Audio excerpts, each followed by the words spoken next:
நான் கான்ட்ராக்ட் முறைப்படி தான் பிராய்லர் கோழி பண்ணை ரன் பண்ண போகிறேன்றவங்க தெரிஞ்சுக்க வேண்டிய விஷயம். ஃபஸ்ட்டு உங்கள் பண்ணை வந்து ரோட்டுக்கு மேலே இருக்கணும். அதாவது இப்போ இந்த பிராய்லர் கோழி பண்ணை சார்பாக அவங்க வந்து ஃபீட்ஸோ இல்லை சிக்ஸோ இறக்க வராங்க அப்படின்னா அவங்களுக்கு ஈஸியாக இருக்கணுன்றதுக்காண்டி அவங்க ரோட்டுக்கு மேலே தான் இருக்க சொல்லுவாங்க. ஸோ ரெண்டாவது வந்து பார்த்தீங்கன்னா உங்கள் லேண்டோட அமைப்பு, அது சதுரமாவோ இல்லை செவ்வகமாக இல்லை வட்டமாக இருக்கிறது ரொம்ப நல்லது. அப்போ தான் உங்கள் ஷெட் அமைக்கிறதுக்கு ஈஸியாக இருக்கும். மூணாவது, ஷெட்டோட அமைப்பு அது ஈஸ்ட் வெஸ்ட் டைரக்ஷனில் தான் இருக்கணும். அதாவது கிழக்க மேற்க பார்த்த மாதிரி. அப்போ தான் கரெக்டான காத்தோட்டம் இருக்கும். நாலாவது, ஷெட்டோட அகலம் நீளம்ன்றது 400லேருந்து 500 அடி வரைக்கும் உங்கள் விருப்பப்படி நீங்கள் போட்டுக்கலாம். பட் ஆனால் அகலம்ன்றது 22 அடிக்கு மேலே இருக்க வேணாம்.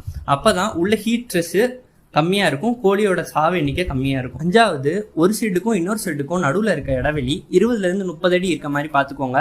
அப்போ தான் அந்த சைட் வண்டி வந்து போகிறதா இருக்கட்டும், இல்லை ஒரு ஷெட் ஃபுல்லாக இன்ஃபெக்ஷன் பரவி இருந்தால் இன்னொரு ஷெட்டுக்கு பரவ லேட்டாகவும் டைம் எடுக்கலாம்.